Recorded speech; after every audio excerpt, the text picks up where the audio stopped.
you did it. You made it. You made it to the end. Woohoo! I'm dancing. You're dancing. We're dancing. How's it feel?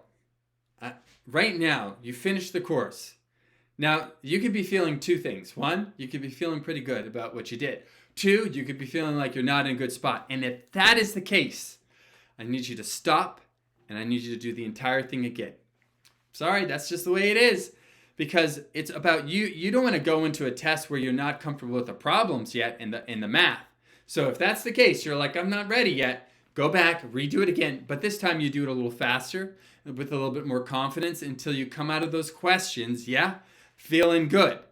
Now, if you're feeling good, yes, then now is the time to submit your poster. Yes, take all that positive energy and put it into your poster. Look, team, this is an act of will, okay? You do not have to do this. You choose to do this. You're going into battle and you're going to make it a game. And you're choosing that your flag is going to be something positive.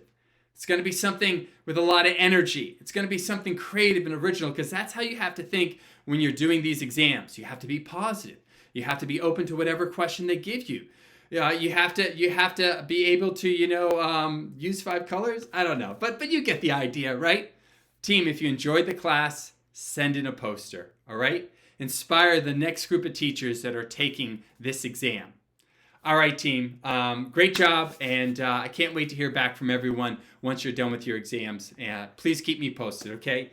Team, thank you so much. This is Chris Abraham from Go Academy. I just want to say goodbye and wish you the best. Thank you, team. Great job.